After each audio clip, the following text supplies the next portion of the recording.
And then there came a day like many others. The Best Flarking Podcast. Your nerd's eye view of TV, film, comics, and video games. With you as always, your mother flarking hosts, Dunners and Reach. Fellas, show them who they're flarking with. Hello and welcome again, friends, family, flarkers of the world. It's time again for the Best Flarking Podcast. I'm a host, Adam Dunn, and with me, as always, is the other host, Reach. Reach, how you doing? Wonderful. Just great. New equipment for this new podcast, the second one of 2016 here, of our second season of the Best Flarking Podcast.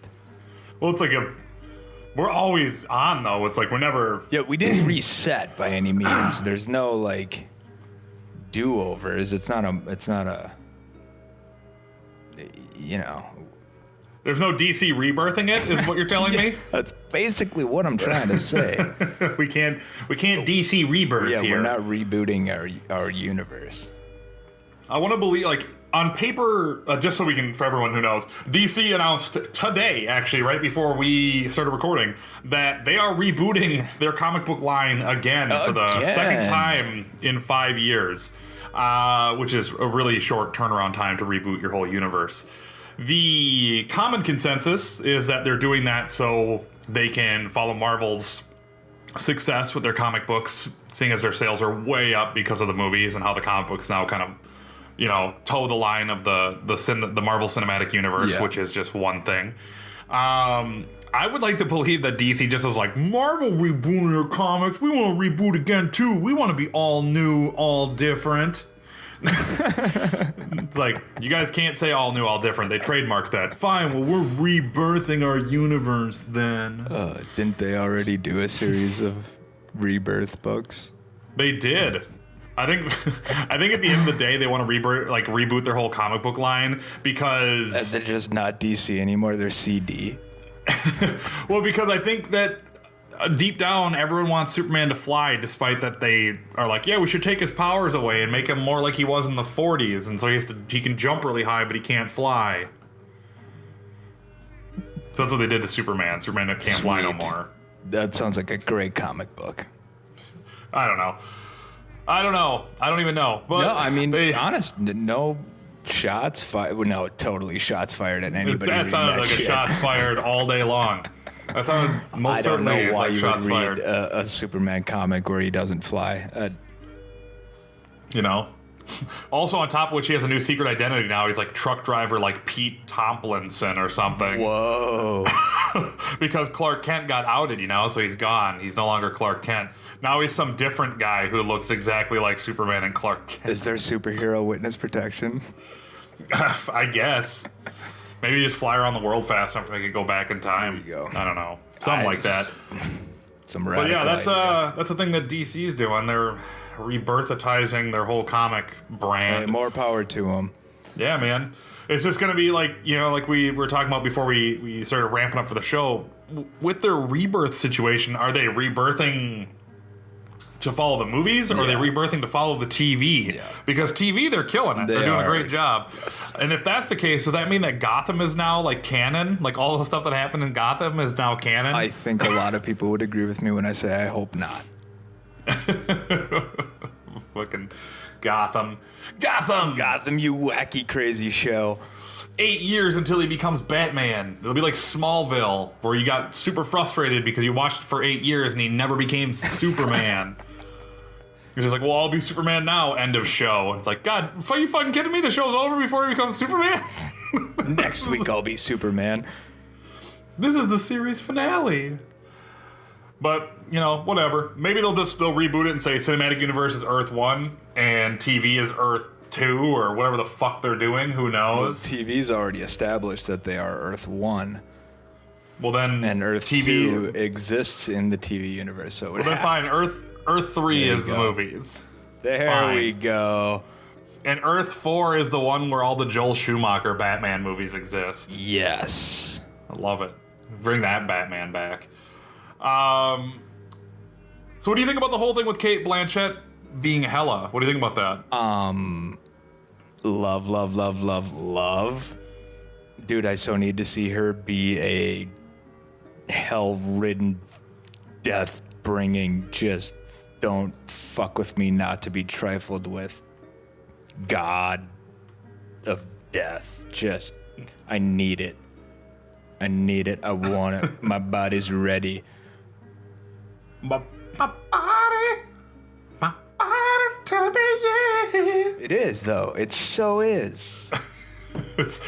He's like, just give Is it to it me not? already. Tell me I'm wrong, though. Please, Adam, tell me I'm wrong. I mean, I can't tell you you're wrong. It's your body, man. You do whatever you want to do and let it tell you what it needs to tell you. I'm not here to tell you whether or not your body's telling you yes or no. So That's something the that PC only answer. that is something that only Nick Regis. Well, you know me, Mr. PC, apparently. Only Nick Regis would know that. Yeah. But yeah, no, I'm super excited for it too because Cate Blanchett's pretty badass. And see her just go all Galadriel and get all crazy and big like the Hobbit and the Lord of the Rings movies. Right. And now translate that to the Marvel universe and have her just tear it up and really just bring it home. See, that's what I'm saying. So That's all I pictured. If she's Hela, great. If she's Enchantress, I'm still into the idea of that too. I mean, I'm just into the idea of Cate Blanchett being in the Marvel universe and getting that all wrapped up. Yep. Where it's like, yep, she's super badass. Bring her in. Yep. So. Yep, we're on board. Sign us up. Yeah, do it. Hela, Enchantress. You want to make her the new female Thor and get Hemsworth out? I don't give a shit. Yep. Just as long as Cate Blanchett's in there, do it. Just go for it. Run with that shit. Speaking of running, there's a new Suicide Squad running all over the internet. Little Suicide Squad trailer just running all over the internet. People really seem to really like this They trailer. like that one. Well, they chose a hell of a track to, holy. New upcoming band, brand new band called Queen. Dude. I don't know if you know about these guys. I need to know, and maybe you can enlighten me a little bit as to how these trailers get cut. Who cuts these trailers? Like, as a DJ, I'm saying, who used to chop shit up, and blend a bunch of different things together to make new music. I can totally appreciate the shit out of that trailer where the gunshots are lined up with the drums, or the, just certain things about it are perfectly aligned. The absolute best part of that trailer, speaking of the gunshots part, is when it does that Yes. that part right there when they're all firing. Yes. But it's not the firing with the gun. It's the 3-frame throwaway at the end where Harley goes boom. That's the best part of that whole trailer. Good. Just the boom, then cuts to the next part of the action. Is neat. They're establishing it's Will Smith and whoever the dude who plays Rick Flag are the quote unquote stars of the movie. Yeah. But the trailer goes ahead and just establishes that Harley is going to be the one who's the star of the movie. Without being the star, yes, yeah. Yeah, she's the one who basically the movie is yep, there's your star without having the top billing in the whole thing. And the trailer looks really, really cool. Watching it, all the different things that happen in there. So many different things. It doesn't look like Slipknot's gonna make it very far. Yep, I was getting that vibe. He was in it for what, a second? You get 2 shots of him in the trailer, and then all the group shots where they're together when all the evil tar is all over everything. He ain't there. He ain't there. So he probably is the one who gets dusted by. Yeah, I don't know if anybody saw. DC's Enchantress. Yeah, what's the animated DC one where old boy they get the bombs put inside, or the little things put inside their heads? Oh yeah, the Suicide Squad actual cartoon movie, the Assault on Arkham or whatever. Go, yeah. Yeah, where KG Beast just gets his head blown off. There we go. I'm willing to bet old Slipknot gonna be made an example of. Just refuses to go and then just gets dealt with. It also, in the trailer, it looks like Killer Croc attacks Katana at some point too. Yeah, I saw that. He lunges at her, so. And it looks like if the trailer is to be believed, it looks like Katana wins. So. Oh, I didn't catch. Well, because she's all over the trailer in the end, right? and like all the other stuff that looks like it's progressing through, and looks like Croc isn't there. So, or maybe they just, you know, she fights and incapacitates him, and he just runs off. Yeah, that's what I was thinking, dude. So many different, you know, who they're fighting. We can't even tell who the hell it is. All this ink stuff, you know, these blotches and shit. Looks like could kind of go the mind control route. You know, some dudes could maybe get taken over through that shit. The trailer really seems to indicate that it's Enchantress, though. Right? Like with the like, let's do something fun. Right. And she's like in that like boardroom, and like it's like it really feels like that she's going to be the bad guy of the movie. Yeah, so I'm saying it's not too far off for her to do something that would put Croc into a fit of rage and go after one of the team. Yeah. In a bit of disagreement with the internet, because everyone's like, wow, this looks like the movie that Jai Courtney's going to turn it around to be awesome. And I'm like, he still sucks. He just sucks. Boomerang sucks. Captain Boomerang. You know, just like looking at him is just like, let me out here, cracking a beer, drinking. It's like, this is I fucking hate you so much, Jai Courtney. I fucking hate you. You know what? I had to chuckle watching it because I knew immediately how much more you were going to hate this guy just watching. Dude, he sucks.com, dude. Like, everything about him is fucking awful. Every movie he's in, he's ruined it. Like, Terminator. You secretly love Die Hard. Terminator is fucking... I forgot that he was even in Die Hard 75 or whatever it is, where he plays the kid, John McClane's kid. You love it. But, like, straight up, Terminator is shelved because of the one he's in. They had to fucking get him out of those fucking Divergent movies so they could make money on him. Yeah. like Jai Courtney fucking sucks, dude. He fucking sucks, man. He's like in I, Frankenstein too, and that movie blows dicks. Like, he's just terrible everywhere.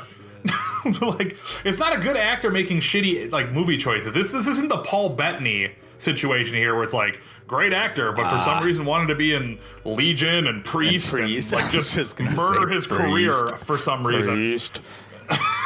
But only to have Joss Whedon be like, man, I really like you. Let's give you a role that's going to make sure you get to stick around forever. Whoever knew from fuck, it took me years to figure out that was Bettany. Really? Because I knew it was Paul Bettany right away. I was like, I just didn't put it together. It's the poem dude from A Knight's Tale. It just didn't click. I didn't think about it. It's what it was. I had no reason to. That's a complete lie, everyone. I didn't say it was the poem guy from A Knight's Tale. I was like, oh, it's that British dude from the movie Wimbledon, because when I first started dating my wife, she was on a Wimbledon kick, and all she ever wanted to watch was fucking Wimbledon on DVD.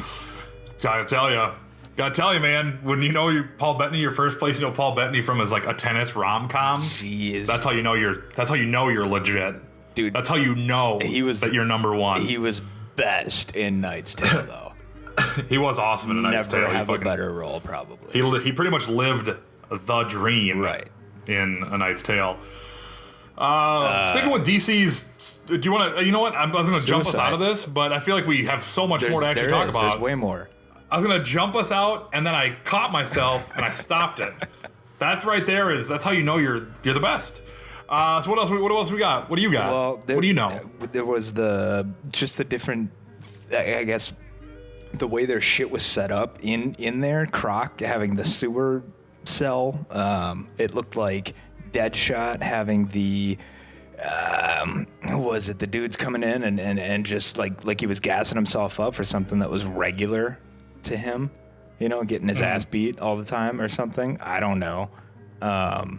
Harley's little her dress that she was wearing in the that shot that we were just talking about. She's got the diamonds on. A little homage to her cartoon origin. God, what else was in there, dude? So many things. Joker, your opinion on Joker. What the fuck? I'm getting more and more excited for all the Joker stuff. Right. But part of the main line or side? Or is that our I think he's flashbacks and side character. Right, and they're just totally pitching him in the trailer because they know it's gonna get the monies. Because I mean, the whole like, I can't wait to show you my toys, and the I'm not gonna hurt you. I'm not gonna hurt you really, really bad. Yeah. Like him, the hurt you really, really bad is him saying that to Harley because she's strapped to the gurney, yeah. and then that's probably just another doctor at the place that they're at, and that's him like busting out, and then the shots with them in the purple car are the same where he's with the tuxedo and the machine guns, and hope you got insurance. Like all that's happening in the same flashback. Sure. So I'm wondering about the scene where the camera's above him panning away and then all those weapons in a pattern.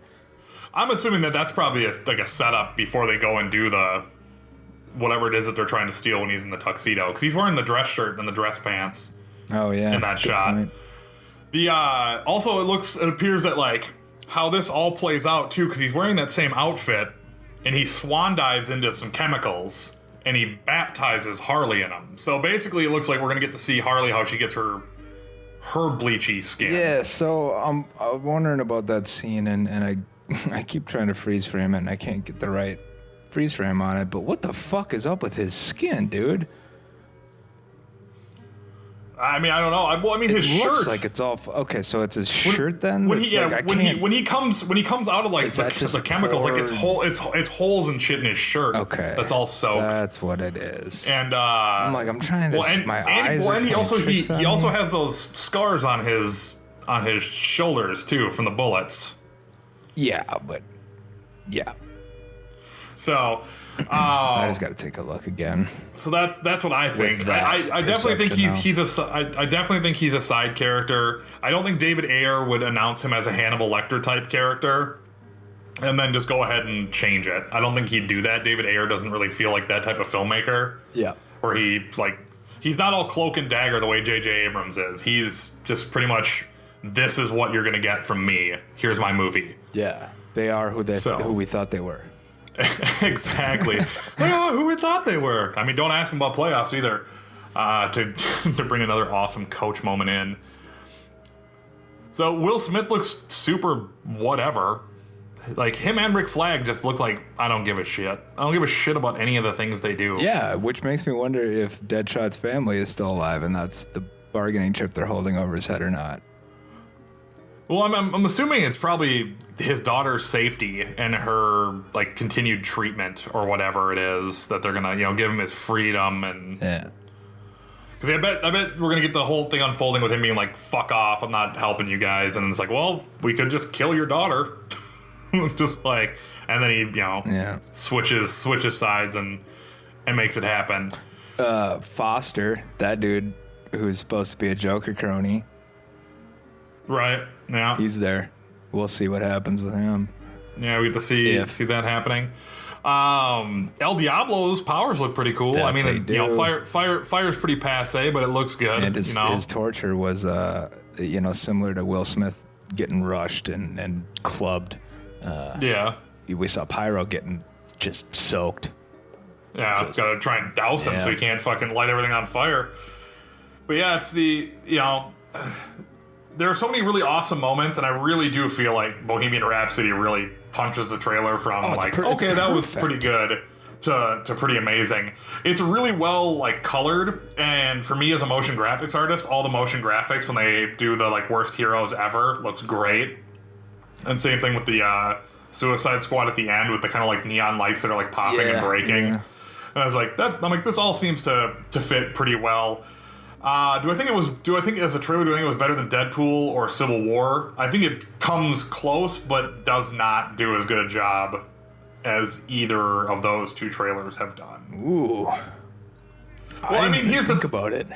The thing about it is a lot of this being great is built on Bohemian Rhapsody.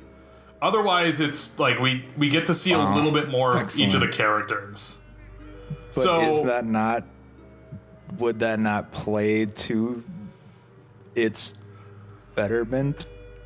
Well, no, I'm saying that. I mean, that's fine that it's that having a strong audio track makes it a strong trailer. I'm just saying the visuals and the story items that were presented do not compel me as much as, say, the fact that Civil War has almost no music and is a punch in the gut. think of your absolute favorite moment from the Suicide Squad trailer, and then think of, I'm sorry, Tony, but he's my friend. So was I.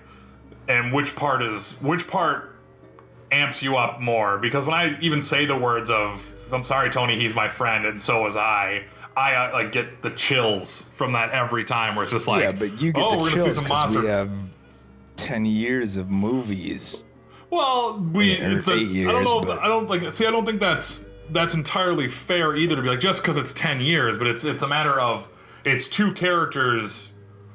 Dude, you know damn well if we hadn't watched Iron Man, Iron Man 2, Iron Man 3, Cap 1, Cap 2, Avengers, Avengers 2, that line would not hit as hard as it does. Absolutely not. That is a complete fallacy, because even if there were no movies and this was the first Marvel movie, I've read comics my whole life and I know their relationship, and that's important. But like, it's a matter of, it's the same thing of like, oh, we have 10 years of movies. We have fucking 50 years of Suicide Squad comic books.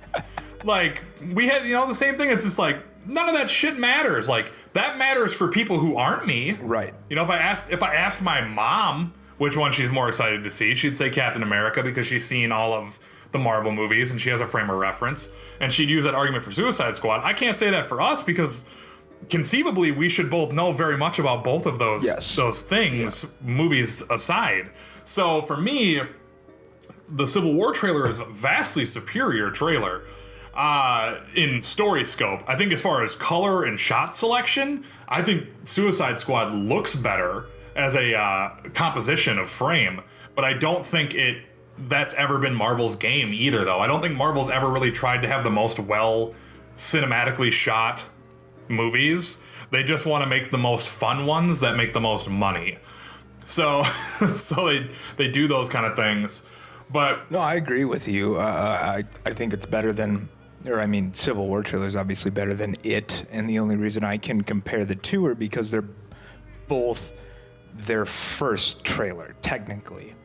Given the Suicide Squad one, like you said, was because of what, the leak or something somebody had at Comic-Con. Right. Yeah, they weren't gonna let the Comic-Con one get out, and then they got leaked, so they said, fuck it, let's do it. So if I go back then and I relate it to Deadpool, I have to give it to Deadpool's first trailer and not the most recent one, because Deadpool comes out in 3 fucking weeks.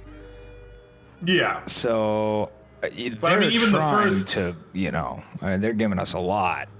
But even the very first Deadpool trailer with the you look like Freddy Krueger face fucked the topographical map of Utah. Yeah. I still think that's better than the Suicide Squad trailer as well. But I think that's because Deadpool is meant to be much funnier and a very different comic book movie. Definitely. Like Suicide Squad feels a lot like a DC comic book movie. It's dark and it's brooding, no matter what, which is kind of a fucking bummer for DC in general. And I know that everyone likes to make this argument because over Man of Steel, and it's a valid argument. But man, that movie shouldn't be so fucking brooding. No, I didn't notice it until I watched the YouTube video of whoever the fuck pointed out the color filters, and everything's muted and muddied, and that's like DC's thing is like shit, man. And this is the thing that kind of fucking makes me super mad at DC fanboys. And if you're a DC fanboy, this is not meant to just piss you off, but this is the thing about you guys that pissed me off. And it's this whole idea that it's more adult themed because everyone's dark and pissy. It's if you're in fucking 10th grade, sure, that seems more adult and fucking mature. But at the same time, it's you look at all DC shit, it says all of it is just so fucking just doldrums, woe is me fucking shit. And there's never uplifting moments in any of it. Even in characters who are supposed to be just profoundly uplifting, like Starfire is supposed to be profoundly uplifting. And then in her New 52 incarnation, she just is a empty shell who just fucks the Red Hood all the time. It's just that doesn't really seem super uplifting at all. Damn. There's all these amazing things where, and this is where I draw the line of I love Marvel more than I love DC, is because there's shit that's just fun, like Ant-Man, the new Ant-Man books following Scott Lang, or the Ant-Man books for the last 10 years following Scott Lang, or even Eric O'Grady. They're just fun. Deadpool's a fun book. Miss Marvel. Kamala Khan is a fun book. It's just like all of these things are like, these are fun. And they're not Squirrel Girl her own run again. Yeah. And they're not apologizing for having fun. Like DC books seems like if they start veering too far into Funville, they have to like fucking shoot someone in the spine and rape somebody to make sure they get back to where they're supposed to be. Whoa. Come on, man. Like they have serious Frank Miller syndrome in the DC universe. No, I know. Like it's just like Batman is for the first time in his life connecting with his son. So what do? They murder his son. Murder him. Like every time something like fucking great happens, it has to just be coupled with like the world's worst thing for the character. Yeah. We're having too much fun again, guys. We need a tragedy. Every character in DC is Scott Summers from the X-Men. Oh shit. Every character in DC's universe is Cyclops. Like, something great happens, and then his wife gets incinerated. Like, something great happens, his son has an organic disease and has to get yanked to the future. Like, it's fine if that's, like, a character. And, like, Batman, that's his deal, because Batman's a fucking lunatic. Batman is unhappy because he has to be. Like, Batman doesn't work if he's a happy dude, Sure. But, like, Superman being fucking dark. Like Hal Jordan's like a paragon of virtue. Why would he be this dark, brooding asshole? This is true. Aquaman, like turned into this like fucking neckbeardy, fucking trident wielding asshole out of like for no reason. Yeah, why is he not a bro? Like, yeah, exactly. Why is he broing out so hard and having a good time? Like Wonder Woman used to be, a lot more fun. Now it's like this crazy, just like espionage shit. Like I don't know. Not my scene. Plastic Man is still light and fun. So Plastic Man, Hey, there's your book. Hey, I love Plastic Man. Plastic Man's great. Phrasing. Gotta love the old Plastic Man. But yeah, to round back to Suicide Squad, by no means am I saying is it not as good as Civil War. Do I think it's a bad trailer? Because I think it's fucking one of the best. It blows fucking X-Men Apocalypse out of the water, like just what everything has done. Yeah.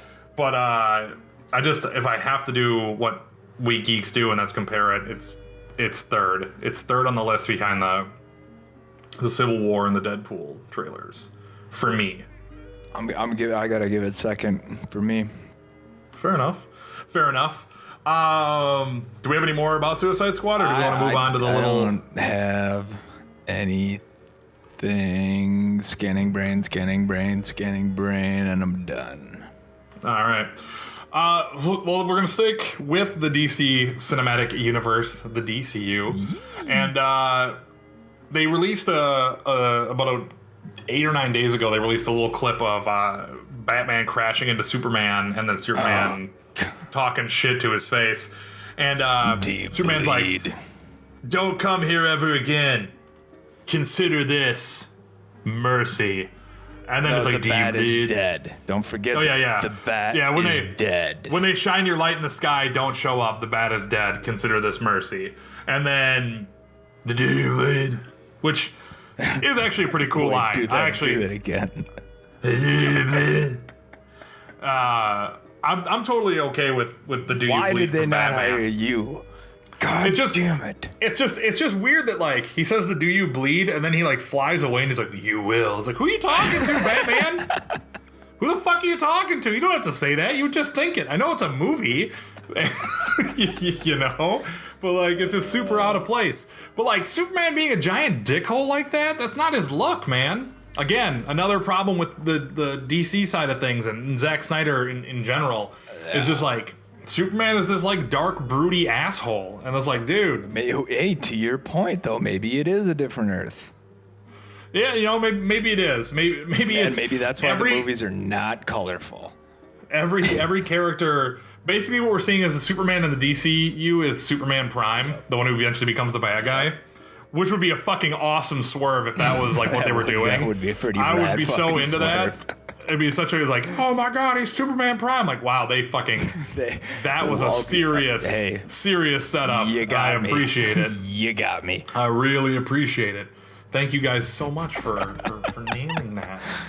Man. Oh man, that would be pleasantly fucking fantastic. Yeah, it'd be pretty amazing. They won't do it now because we talked about it. They won't do it. They're not gonna do it now. They're not gonna do it now. What do you think about Bizarro? What do you think about Bizarro being in Batman vs Superman? We've now heard he's supposed to be in Batman vs Superman and on the Supergirl show. So unless again we got 3 Earths, or how is this even happening? Supergirl on. Hang on, DC's more fucking. No, dude. Brain. Supergirl is Earth 1, just like the other TV shows. They said the Flash crossover can happen. They already talked about the Flash crossing over to Supergirl. Okay. They said it's logistically tougher for them because it's not obviously a CW. I almost had a brain aneurysm. Show, but she's Earth 1 as well. Holy shit! What do you got? You got CW, NBC, and then the movies. And the anime, and Fox. Shit. Oh, and Fox, because Gotham, yep. Mm-hmm. And Fox is also developing Dial H for Hero as well. That's right, yep. So, your favorite, by the way. I actually fucking love Dial H for Hero. Wait, which is Dial H for Hero? Dial H for Hero is the, random people can become a superhero for 24 hours if they find the dial and they can type. Wait, that's and they can, not what I'm talking about. They fix this, it's like a little cipher, and if they fix it to say the word hero, they get empowered with superpowers for 24 hours. As an idea for a TV show, I think that's kind of neat. That is pretty neat. That's neat. So. No, who greenlit the Office version with superheroes? Oh, the Unpowered I don't know. I think that's NBC's thing. That sounds like an NBC thing. The Office was popular. Let's make another Office. It didn't work for Parks and Rec, which is why they switched format. It ain't gonna work for this. You had a great DC show and you canceled it, you fucking dummies. I'm still surly about this Constantine thing. Yeah, I know. You're. I'm still fuming about this Constantine thing because I love that show. I really liked it. Yeah, you did. And it fucking bummed me out, man. You bummed me out, NBC. At least, you know what? I'll put it this way. I also fucking love the show Scream Queens on Fox, and I was ready to have my moment. And I was ready to have my moment because it had the same kind of ratings that Constantine had, which were bad. But they had a core following who watched the show. Fox, in their infinite foxness of knowing that they've canceled some of the greatest shows of all time. I'm not saying Scream Queens is one of them, but they're like, you know what, fuck it, it's gonna get a season 2. We'll greenlight it for a season 2, and if it sucks at the end of season 2, then we'll cancel it because Fox has got that. We canceled Family Guy, we canceled Futurama, we done fucked up real bad a couple of times with the cancels. So it's just like, man, NBC, show some nuts, man. Fucking Undateable Live is not better than Constantine. No. With all due respect to Ron Funches, because that dude is hilarious as fuck. But sometimes you just gotta fucking stick it out, man, and know that your shit's gonna be good. Have faith. It's true. I mean, isn't that essentially what they're doing with the Americans? Yeah. Yeah, they're giving it yet another season. It's like season 5 or right. Yeah. Its ratings started off really well, though. Show.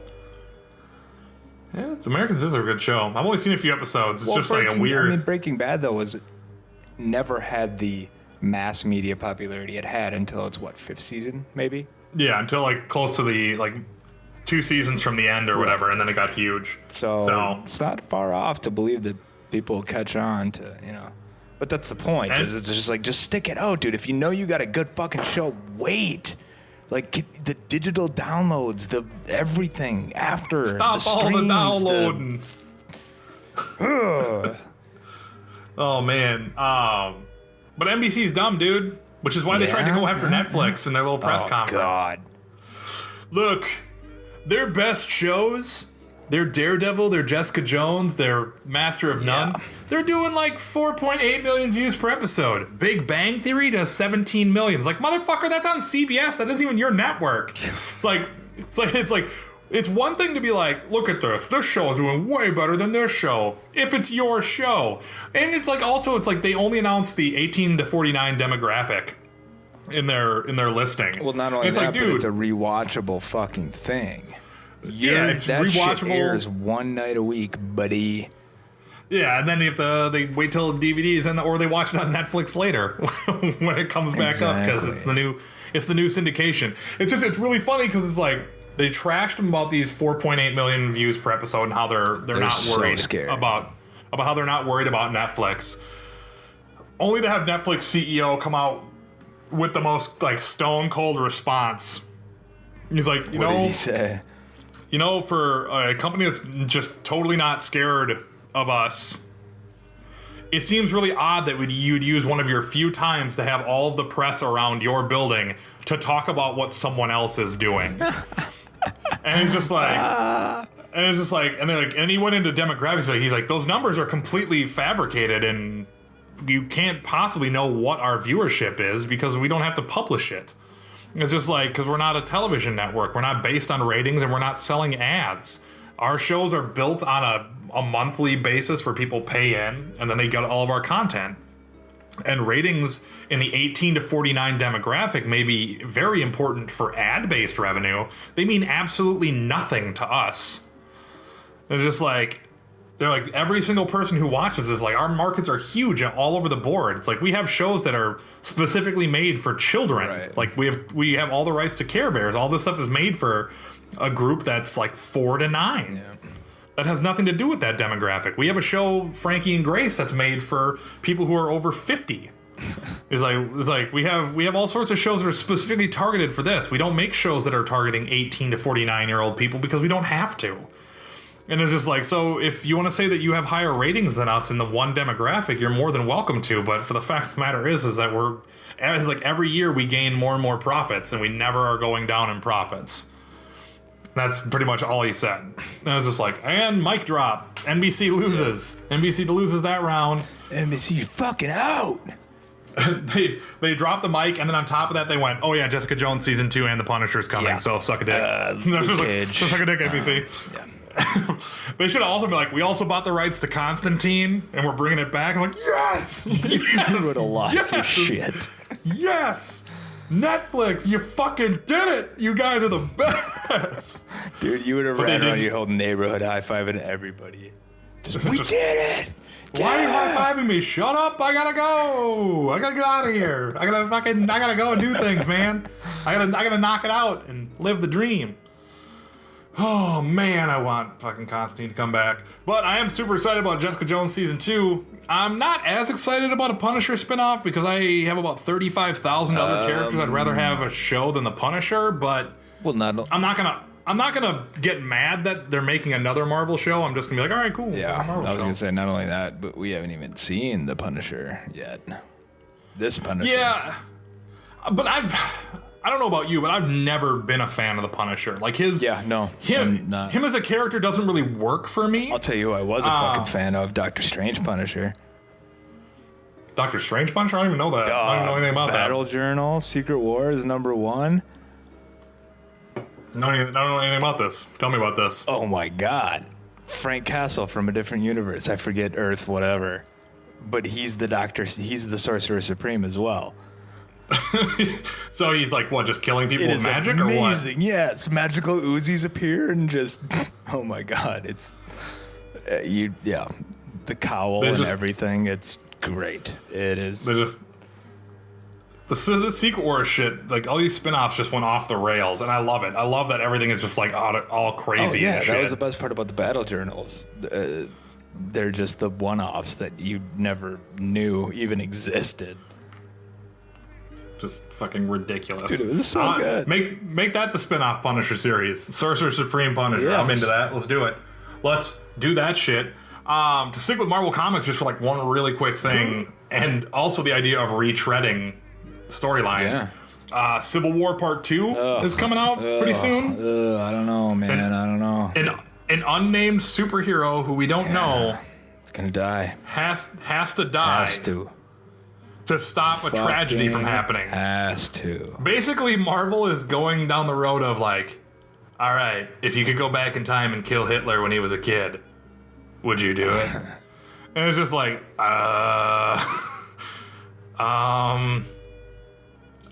Yes, I would. But you're gonna die. But killing a kid doesn't seem all that legit either. Like, although, like, I don't that particular paradox when they do that with Kid Apocalypse and Uncanny X-Force. Yeah, exactly. And Phantom X put a bullet in that kid's head. That's because Phantom X don't give a shit. None.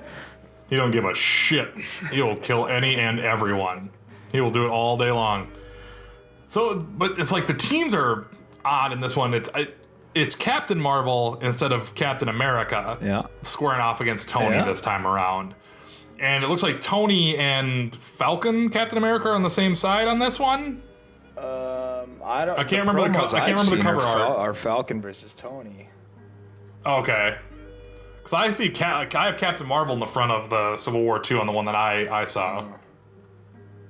No, their promo cover they released has Falc Cap and Iron Man. I'm willing to bet they're killing Tony, dude. Again? What do you mean again? Oh, see right here, Brian Michael Bendis, David Marquez, put it in Jason the thing. Panzer. Put it in the thing. Yeah, here. Let me do it. Yes. Send over the thing, and we'll do it that way. Whoop, boop, boop, boop. I hate you, Skype. There you go. There we go. Well, that just takes you right to that. No, okay, yeah, you're right. That one, I've seen that one, yep. Yeah, and then, so, like, on Captain Marvel's side, it's her, the Spider-Man, and okay, there we go, yeah. She-Hulk. Yep, and then on the other side, you see Iron Man, Fat Captain American, and Star-Lord. Jeez. And Star-Lord, but see this? Yeah. So it's like, what? Yeah, because isn't Kitty Pryde Star-Lord right now?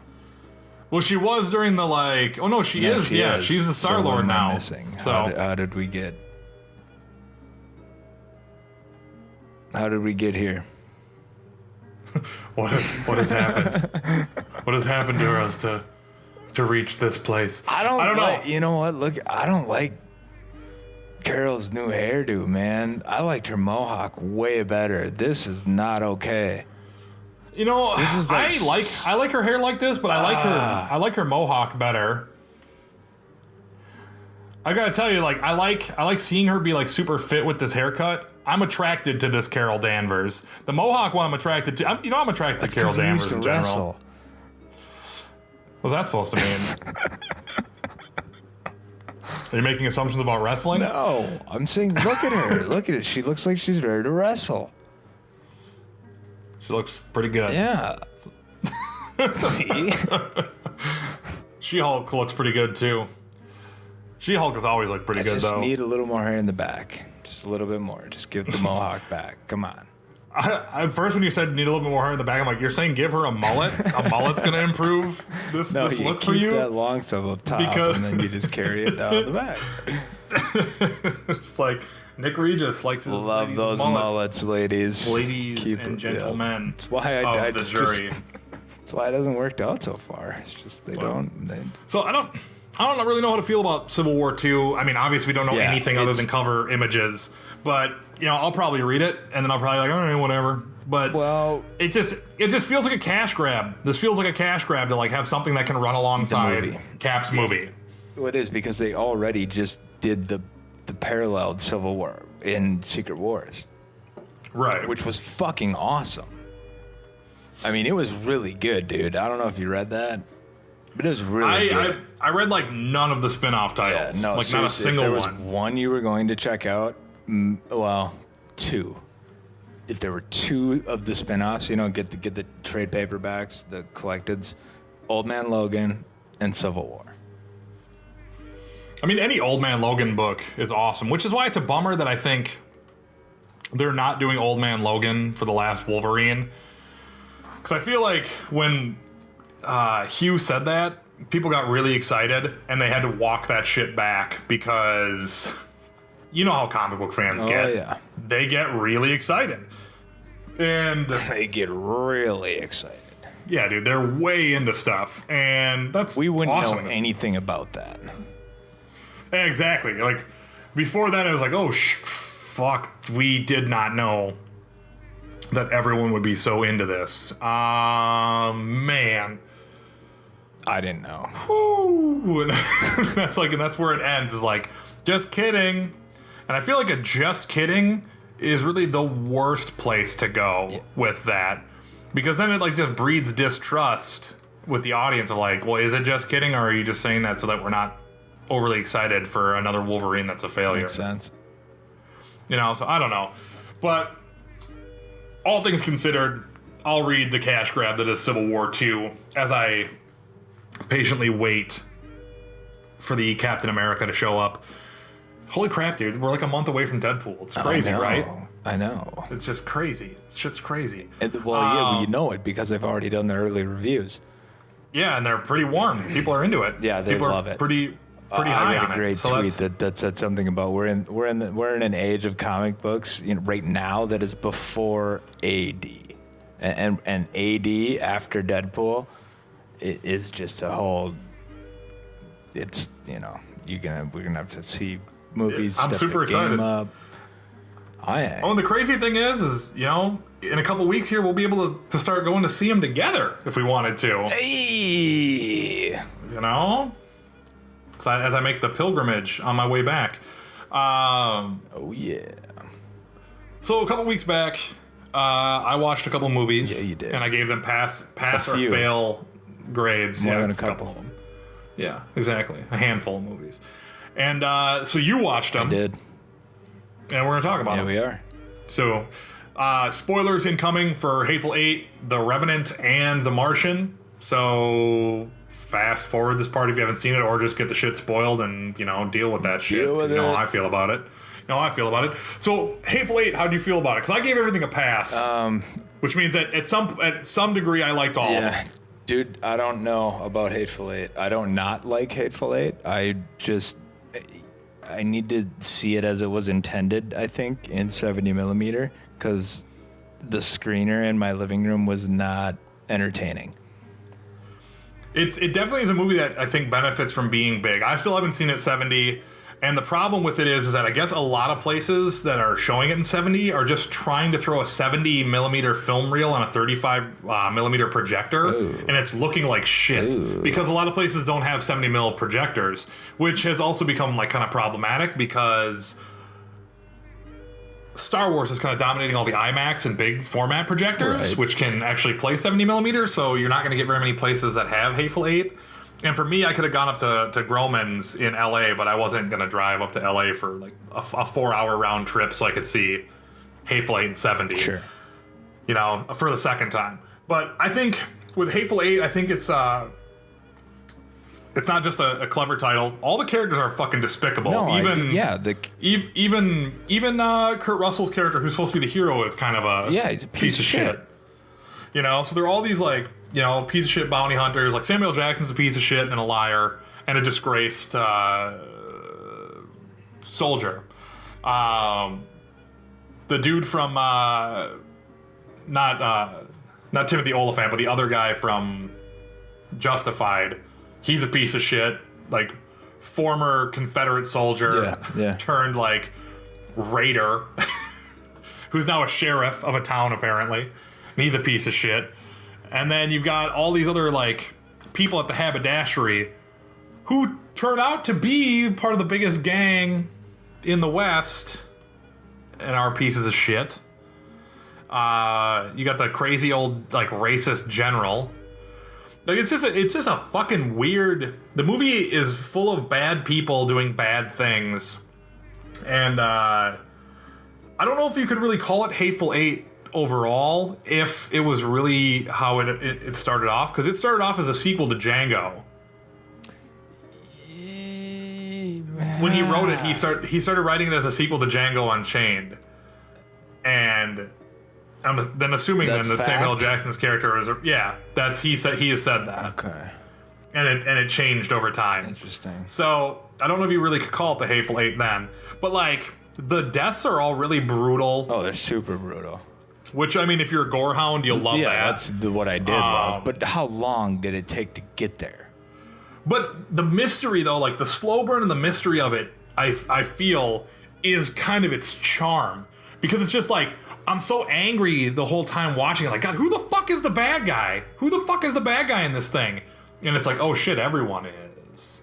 It's Murder on the Orient Express, but it's also Clue. I'm like, okay, all right, movie, fair enough, and I sit there and I'm pretty excited about all of that shit, and then it does, like, I can see where for a lot of people it's just too slow burny, but the thing is let's not get it twisted though. I'm no stranger to slow movies. I'm good with slow movies, right? But I'm watching a movie that's titled Hateful Eight. It's directed by Quentin Tarantino. I don't need to wait 2 fucking hours to get a Tarantino flick. Well, I mean, I feel like that movie, this is where I disagree, because I feel like that movie needed to have that happen, because this is a pretty accurate, like, between it and Bone Tomahawk, don't you they both dare show some compare pretty... these two. Oh, dude, they're very, very similar. With the exception of troglodyte, crazy Native American monsters. Saying, man, that scene, like, come on. But the thing is, dude, I'm a horror movie guy. Like, seeing that was like, it's one shot kill in Bone Tomahawk. I mean, I didn't cringe at all. Like, it's like, dude, I've seen far worse in horror. Like, I felt really bad for that kid. Just off the top of my head. What trumps that scene? The girl in Final Destination 5, when she slips off of her uneven bars and flips through the air, lands, and her body folds in half, and she kicks herself in the back of her head, and her leg breaks, and her body's folded, and her eyes twitching, and her leg kicks herself in the back of the head like 6 times. So, like, there's that, and then, like, I mean, Final Destination, if you just want to go with, like, gory shit, like, it just is. So for me, it's like, it's really one really gory kill in Bone Tomahawk, but, like, to go back to, like, their comparisons, they both show how mundane and kind of shitty Frontier life. I mean, not kind of shitty. Frontier life was shit. But, like, watching it is shitty. Like, because not all of it is the fucking Wild Bunch or the Searchers or the fucking Magnificent Seven. Like, a lot of it was, like, people fucking sitting around. And it's just, like, and people were fucking poor and they were hungry and they fucking hated people and they killed people they didn't like. It's just, like, that's a shitty... to get ahead. Exactly. And so I think the blizzard was really awesome because of, like, them being trapped there. And then, like, I felt really bad when Odie dies, because, like, Odie is, like, the only one who's actually a legit good person, and he gets fucking smoked, Because, like, Samuel Jackson's in the road is like, if it was up to me, sure, I'd just let you hop on, but it's not up to me, and da-da-da-da-da. Like, all these things, like, Odie's helping people move stuff, and then he just gets fucking murked, So it's like, oh, man, the only good guy gets killed. The part in the middle where they go into, like, Samuel Jackson getting his dick sucked by the general's son before he kills him thing, it was super weird. Like, I just never thought that would be part of the movie. Not to say that isn't an effective storytelling device, but, like, was your mind not blown by how crazy that happened? Like, that part that happens, like, oh shit, that guy went up to go kill Samuel Jackson, and Samuel Jackson had a drop on him, and then walked him out into, like, the field naked, and then made him suck his dick and killed him. Yeah, that's a weird plot point. It's odd, very odd. I mean, a Tarantino flick though. Again, that's all I could think about. It's just like, oh, okay, so you just went with the weirdest shit you could think of and just put it right in there. But can we talk about one amazing thing? And that's Channing Tatum going 2 for 2 in the greatest cameos of all time. Okay, what's the other one? Because you're gonna remind me. When he's the Gimp, and This Is the End, and Danny McBride is fucking him. That's right. God damn it. I love him. I call him Channing Tate Yum. Oh, that was awesome. Like, he's gone 2 for 2 in amazing cameos, dude.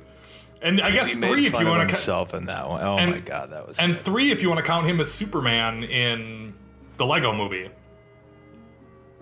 He's the Superman. He's Superman, and Jonah Hill is Green Lantern in the Lego Movie. Jonah Hill's Green Lantern because I remember that part. Where he gets and that's why it's funny because they like. It's fucking hilarious. Yeah, and that's like they hate each other, which is funny. because it's like they had those two be in there because, you know, Phil Miller and Chris Lord, or it's Phil Lord and Chris Miller. I always get their names mixed up. But they're the dudes who did 21 and 22 Jump Street as well. Oh. And they directed the Lego movie. So, of course, they got their guys to be in it. Nice. You know? So, yeah. The cameo, though, is fantastic. And they're just like, he was coming out to surrender. He was taking too fucking long. Just blew his fucking head clean off. Blows his brains out. And it's just like, oh my God. And then, the fucking, hanging, yeah. The fucking hanging at the end is like, she gotta hang. Because when he brings you in, you hang. And then they both, die. And it's just like, it's bloody as fuck, too. And, it's like, wow, that's pretty crazy. I also, I really did like when Tim Roth is trying to explain to Mannix that he's like, you could just take the money with these guys and be good to go. And you guys would be fine. Because I'm probably going to die. I got shot in the stomach here. I'm bleeding out. I'm going to die, probably. And it's just like, holy shit, this is crazy. By no means do I think that Hateful Eight is a great movie. Nor do I think, as a movie, do I think I ever, will ever dig it out and watch it again the way, maybe I watch Inglourious Basterds. There's no rewatch value. But I don't think, at the same time, I don't think there's a lot of movies, there are movies that are good movies that I like that I don't want to watch again either. It's not every movie that I've seen merits me being like, ooh, I gotta see it again. No, I know, and that doesn't merit a good movie either. So, I think Hateful Eight is good. I think it's nice to see Tarantino try and flex something different other than just being firing off a million N-words and having people kill each other and having just his traditional just rotating circular scene. Yeah. This felt like this really did feel like a stage play. Sure. Turned into a movie. And I really kind of liked that. And it really did feel like Clue and Murder on the Orient Express, but in the Wild West with all shitty people. So there are a lot of redeeming things to it. Do I think it's better than The Revenant or The Martian? No. It's definitely the weakest of the three of these movies. But I would say that people should see it because it's got some pretty cool stuff in it, and it's visually very striking. So I would say check it out. It gets a pass from me. I mean, watch it to see it and say you've watched it. It's like I said, I don't not like it. It's just not anything I'm ranting or raving about. So which one do you want to do next? You want to do Revenant or Martian? I mean, follow the frontier life of the Revenant. To really go into how shitty frontier life is. Shit. Yeah, you know what? You want to talk about something that's more brutal than Bone Tomahawk? Yeah. Him getting mauled by a fucking bear is more cringeworthy than Bone Tomahawk, man. Cause they cut Nick apart and he dies. He gets fucking just constantly worked over by a bear. Yeah. And he's bleeding out, can't even talk or anything. And then fucking Tom Hardy is gonna kill him. Oh man, the performances between Leonardo DiCaprio and Tom Hardy in this movie are fucking so legit. I saw a tweet that it made me laugh about Tom Hardy because somebody's wife had asked them while they were watching this movie, hey, which character is Tom Hardy's again? And he pointed to him, it's the guy with the long hair. He said, oh, I thought so, because I couldn't understand him.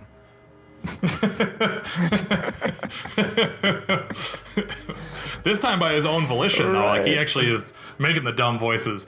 But The Revenant is super fucking visceral, man. I can't describe it in any other way other than visceral. The movie is visceral as fuck, and that's what the whole jam is of the movie, is that these guys are trappers and skinners.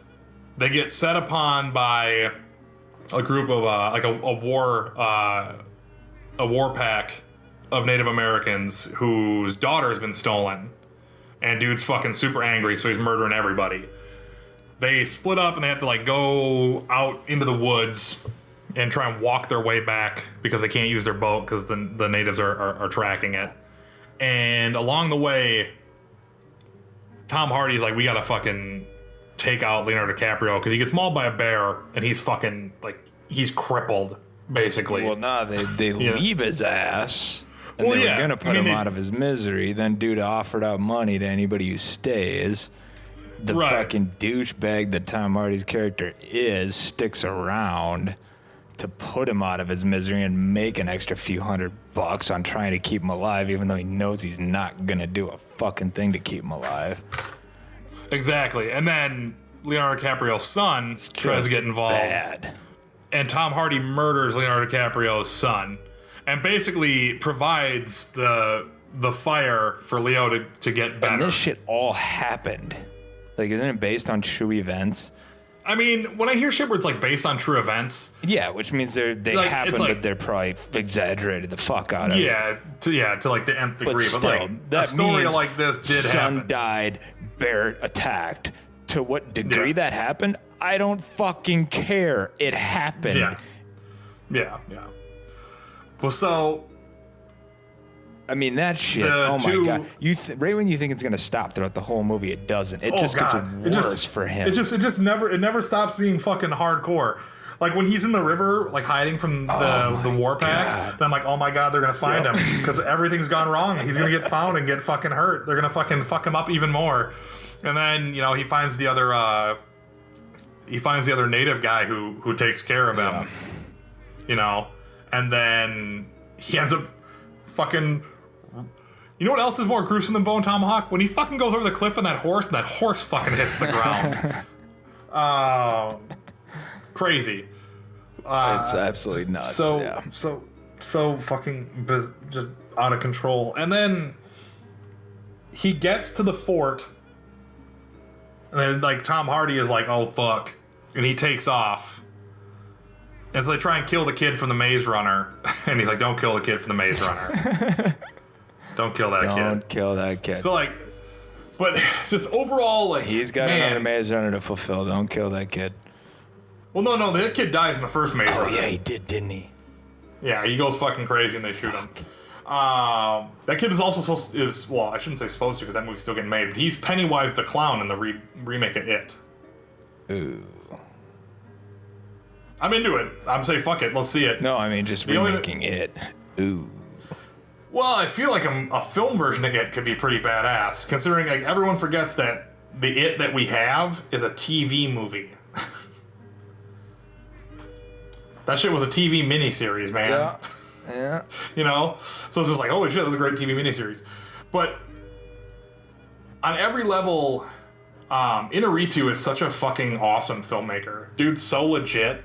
He's just so fucking good everywhere. Every single thing he's made is so goddamn good. Amores Perros, fucking he's just such a talented filmmaker. It's kind of frustrating to like look at how good he is and be like, fuck man, I'll probably never be that good my whole life. he's so goddamn good at being a filmmaker. And like all the shots are incredibly beautiful. The pacing of the movie is just like you can barely ever catch your breath. You're just always on the edge. You're just super nervous for all like everything that Leo goes through because he's basically just getting the shit crushed out of him forever. Yeah. And it's just I loved it. Like I loved like that movie was.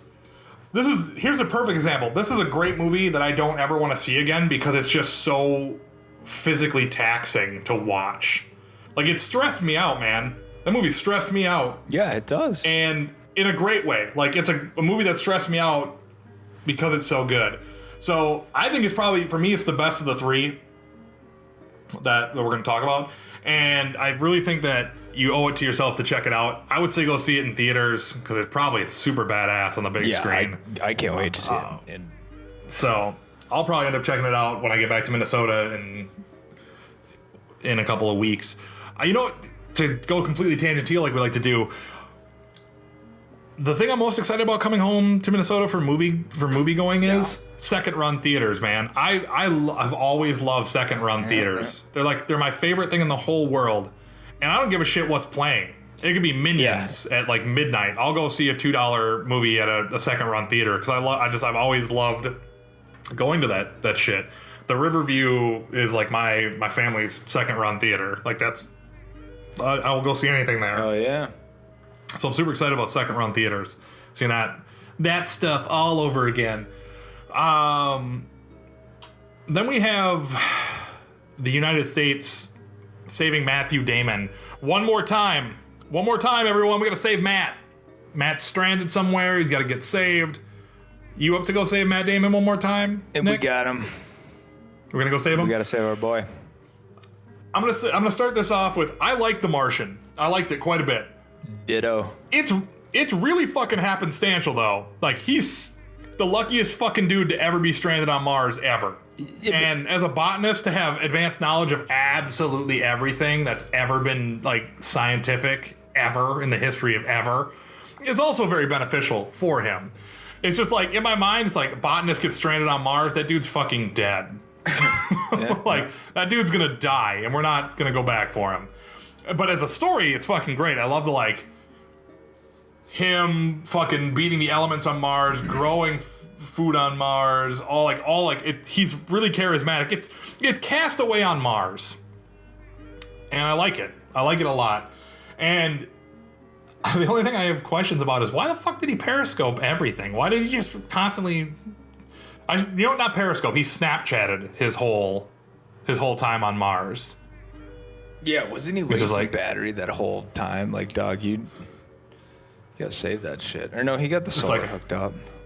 Yeah, he got the solar hooked up. But I just don't... Is it NASA protocol that you have to videotape everything you do? I guess. Maybe he just felt like he needed to build his personal brand before he came home. That makes sense. That makes legit. He got that sweet job as the teacher in the end. See? But no, seriously, how to your point, it was really cool to watch a movie that didn't try to get too serious. You know, even though it took place surrounding serious circumstances, it didn't pigeonhole itself to reality and what could actually happen or what should happen, or, you know. Very true.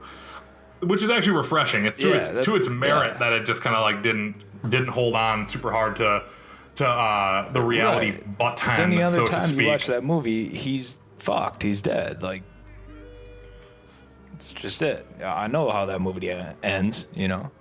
It's like, you're dead. He died on Mars. Seen That's this what movie happened. before. Pass. It's so crazy. I was just like, oh yeah, he tapes his helmet, tapes his suit. It's like, oh yeah, I got harpoon. Yeah, dude.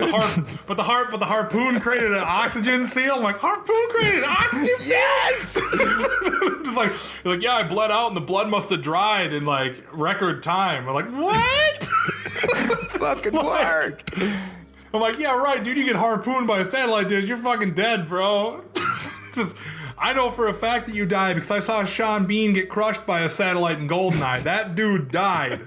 But it's a lot of fun, you know. It's great seeing all sorts of Marvel characters in it.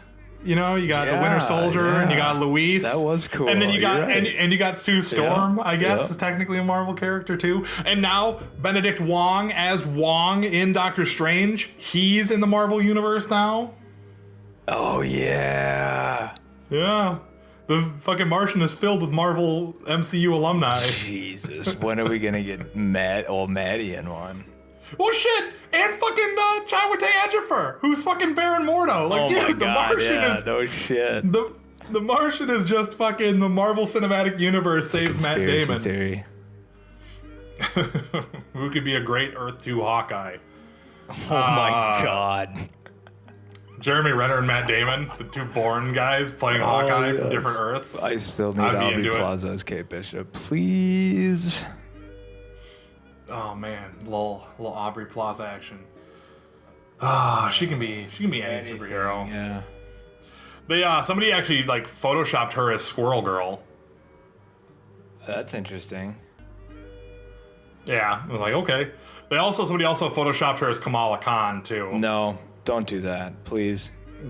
There are plenty of other actors out there to be Kamala Khan. Don't do that. There's so many others. So, wrapping a couple things up here before we head on our way out the door. A couple of new trailers. You showed me the Southbound trailer, and you know me, man. I fucking love anthological horror movies. Yeah. I love the Twilight Zone. I love Tales from the Dark Side. I love Tales from the Crypt. I love all that shit that has like small, subsected short stories that all culminate in one like overarching story, like Trick or Treat. I love all those movies. Yeah. So Southbound's trailer looks really fucking weird and really awesome. And I'm into it. I thank you so much for showing me that trailer. And if you guys should absolutely go watch the trailer for Southbound if you're like being scared. If you don't like being scared, then you probably shouldn't watch it because you'll probably be scared by it. Yeah. So that's our recommendation on that. Moreover, how the fuck do you make a Star Wars movie and make a whole other movie while you're making Star Wars with no one finding out? Because that's what fucking J.J. Abrams did with making the Cloverfield sequel blood relative thing. Like, we can't officially call it sequel just yet, but like same universe, same story arc type thing. 10 Cloverfield Lane or Place, or what is it? Yeah, no, you're right. 10 Cloverfield Lane. Okay. And basically it's like, it looks like a bunker story and Mary Elizabeth Winstead's trying to get out because she doesn't think something has happened, but clearly it has. And I'm assuming that that's like the Cloverfield monster's kind of washed over the earth and everything's fucked, basically. Because, you know, as we all know, at the end of the credit scene, he lives. He lives at the end of Cloverfield because they couldn't, when they missiled him, it didn't work. It doesn't work. It doesn't work. God help us all. So that movie looks super intense. Like, John Goodman is just so legit. He's such a good actor. You had to have seen the, I think Hour 9 had written about it, how it was a movie called Valencia, and it's been on Paramount's schedule for a while. They had the whole synopsis pretty much down, and then this dropped. So it was like, what, you know, I get the secrecy, but not really, kind of. And it's not like anybody was talking about it because it, you know, it was just on the schedule. There was nothing around it. I mean, did you read any of that? No, I didn't read anything about that. Enlighten me. Well, just what I said there, that Paramount has had a movie called Valencia, which was, let's see, it was on my Twitter. Let's see if I can find it. I know I screenshotted it. Because it was really interesting to me how they could have a movie with a synopsis out on a schedule and then completely change the name and anything else around it, I guess, kind of.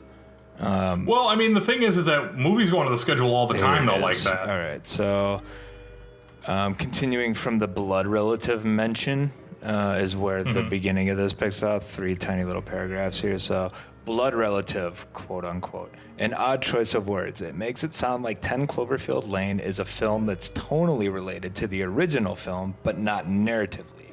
Kind of like the next episode in a Cloverfield mystery, Bad Robot Anthology. As for this specific movie, 10 Cloverfield Lane is a movie once codenamed Valencia, a Bad Robot film that's long been on Paramount's release schedule for March 11th. It's directed by Dan Trottenberg, who directed Portal No Escape, and stars John Goodman, Mary Elizabeth Winstead, and John Gallagher Jr. They're all in the trailer.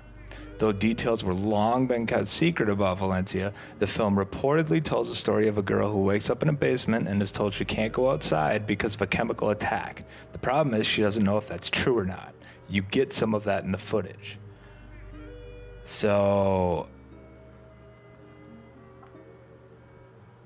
this is why I'm skeptical on this thing being a, air quotes, blood relative.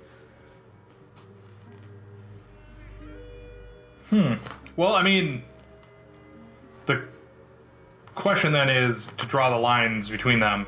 If they nuke wherever the Cloverfield monster goes, everywhere becomes inhabitable around that shit for like 60, 70 years. So that technically would be a chemical fallout, you know? So I don't know. Maybe it is when they say blood relative, it's only in that regards. But you know, like the secrecy with stuff like that, the naming something and it being named something else is super commonplace. Yeah, working titles. You know, I know how that works. Because when we were working on Ant-Man, it was the entire time it was called Bigfoot. Yeah. It was Disney's Bigfoot the whole time. So anywhere we go, that's what we'd have to call it. But it was just strange to me. It had that feel, and then to add to that, the poster that came out with the monsters come in many forms, and I'm just like, that sounds like such a play on John Goodman being the bad guy. Yeah, I mean, I could definitely see that, but I think it's so easy for him to be the bad guy. Or it could be the double swerve, and it's both. Yeah, that could be both a chemical attack and he's a piece of shit. You know, that I think is probably more akin to what's going down in the streets.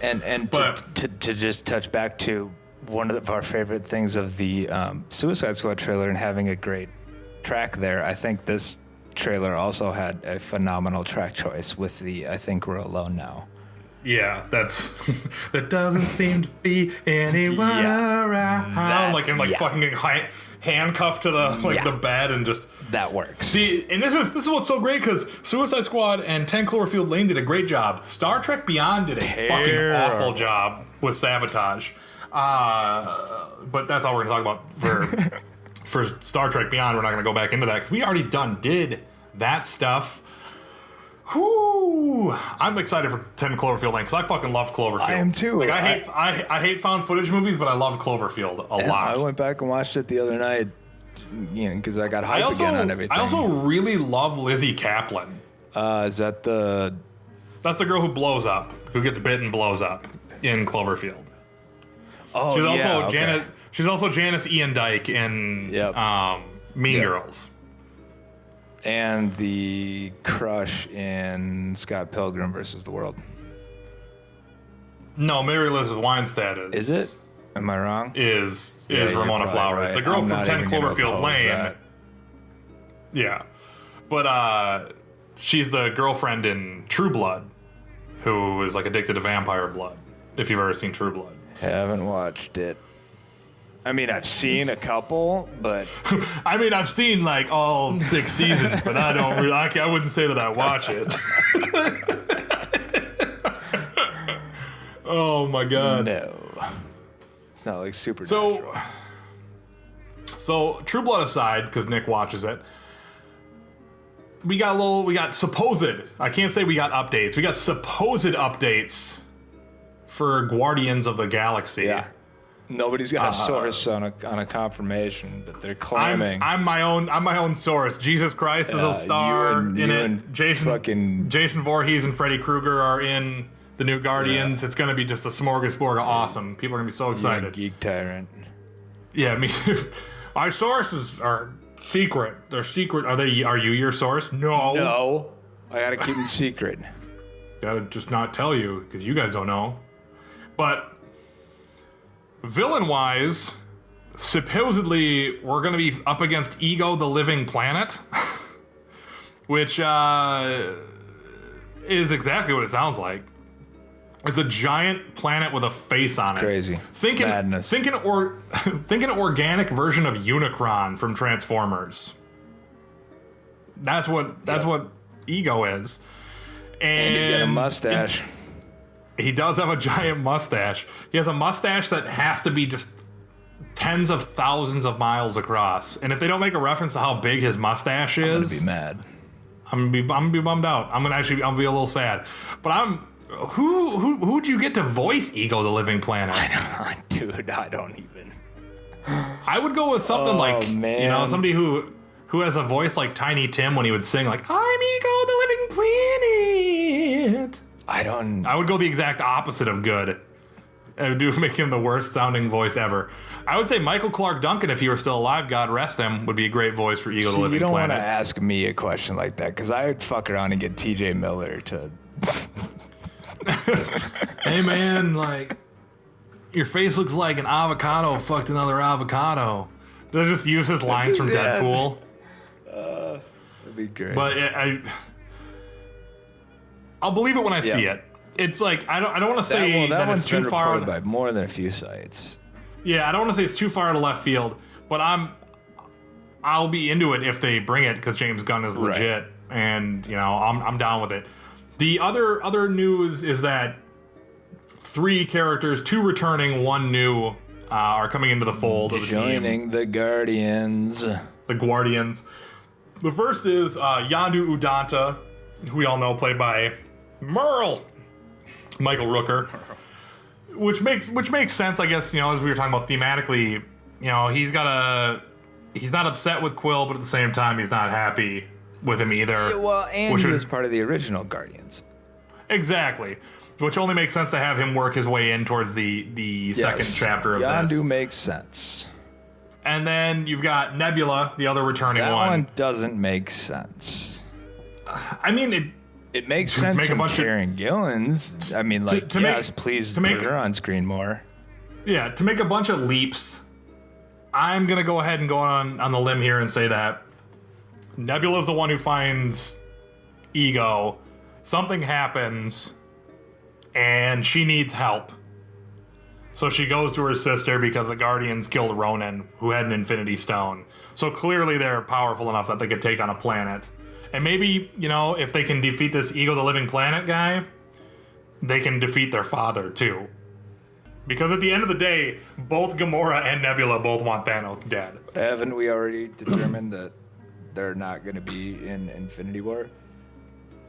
Well, that was said, and then there have been a couple other skirtings about the Infinity War. Because remember when they said they figuratively had 67 characters on the board for Civil War? They're like, oh yeah, does that include the Guardians? That was Infinity. You're right. Yeah, no, they said but they were like, when we said 67, we meant just figure. There's a lot of people, but then they got asked about the Guardians being part of that whole set in addition to the TV characters, and they're like, well, no one's off the table. Bullshit. Well, I mean, when it comes down to it, James Gunn's awesome, but the Avengers movies are the Avengers movie. Oh yeah, but I mean, of course, they're just in development on it right now, though. I mean, if it comes out and the Guardians are there, they're there. If they're not there, that's fine. But at the same time, Nebula having the idea that if they could take on Ego the Living Planet and kill Ronan, they could fight their dad, doesn't exclusively mean that they would be in the Avengers. It just means that she has a belief that by siding with these people would benefit her the most, which seems to be what she's into more than anything, is self-preservation. True. So very true. I could see her kind of joining in the same way that Dinobot joined the Beast Wars and switched sides on the the Predacons. Was originally all right, these guys can kick ass and I'll just use them. But eventually they melt her heart and she becomes actually part of the team. All right. And then lastly is Mantis, who's the new one, which means they'll probably just find her somewhere and she'll be on the team. I'm telling you, dude, it's gonna be one of those which is like, who is this? She kicks ass. We should have her come be part of the team. Which works way better than the Michael Bay, where it's in between movies the entire roster of your team switches and nobody's like, who the fuck is this samurai transformer? We found him. Who's the fucking transformer wearing the trench coat? Why did he have a trench coat? I don't know. I'm not gonna tell you either. Fuck off. It's like Michael Bay's official word on who those transformers are is "fuck you." I can't hear you over all of this money. So that's his word on the matter. Oh man, so much cool shit happened in the last 10 days. Lots of cool shit is happening. Lots of cool stuff is going on. Some really uncool stuff happened though. We lost Alan Rickman and we lost David Bowie, which is a bummer. Super bummer. On all fronts. Classic fuck cancer, man. It's the worst. So RIP to Jareth the Goblin King and Severus Snape, Hans Gruber, and the Metatron. So yeah, I think we made it, man. Give me the detonators, Mr. McLean. Ho ho ho! I have a machine gun. Or turn to page 394, Mr. Potter. Alan Rickman was legit. Or, my personal favorite, what are you gonna do? Hit me with that fish? When she, in Dogma, when she has the baseball bat, he just turns it into a fish, because he's, an angel. I was anatomically impaired as a Ken doll. God, I need to go back and watch that again. That's one I haven't seen enough. Dogma's a really good movie. I haven't seen it enough. That one and Chasing Amy. I'm a big fan of Jay and Silent Bob Strike Back. Oh, I'm a huge fan. I've seen it a million damn times. Too many Too many times.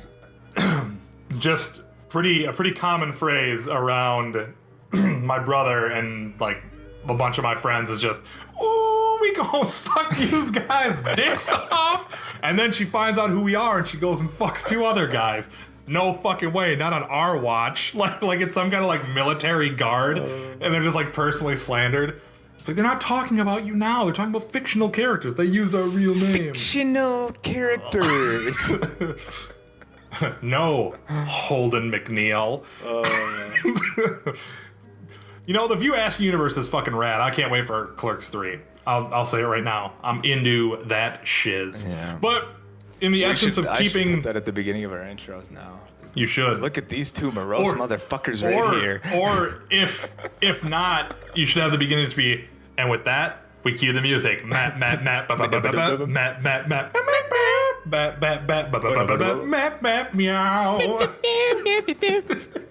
Just that could be our. Just we could just fire Pete. And just have that be the beginning of the show. Although we can't fire Pete because he works for free. So you know, and when someone works for free, you got to keep them forever because who fires free work? We don't. Not we us. Don't do it. We don't do it. Because we ain't got no. We ain't got no money. We ain't make no monies doing this. We do this. That's the best impression I've ever heard. Of all time. Of all time. You like that? Man, I really do, actually.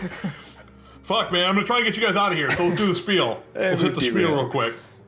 As of right now, we have a placeholder up, but hopefully very soon. Yeah. Motherflarker.com will be the home where you can go to get our SoundCloud, our iTunes, our Stitcher, all of our Twitters, blog posts, video posts from Reg and I, all sorts of extra content, because 2016, we're blowing this shit up and we're going to make it bigger and we're going to make it better, and we need your help to spread all that shit around. So in the form of begging, do us a pyramid scheme. You tell 2 friends and tell them to tell 2 friends. They don't have to like it. They just have to listen to it once, and we'll probably do the heavy lifting, get them to like it, or they'll hate it and be like, fucking, I'm never listening to it again. And then you just unfriend them in real life, because who wants those friends? But if the website is not up right now, you can find us on iTunes as The Best Flarking Podcast, on Stitcher as The Best Flarking Podcast, on Twitter as @MotherFlarker, on Instagram as The Best Flarking Podcast, on Vine as @MotherFlarker. You can find me on Twitter as @AdamJDunn. You can find me on Twitter as @NickRegis, no K, NICREGIS. NICREGIS. And you can go to my brand new website, nickregis.com, NICREGIS. I also have all the past episodes and current episodes of the podcast up and archived for your listening pleasure. Because he's a far better custodian than I am at all of this. Nick is the glue that holds this shit together.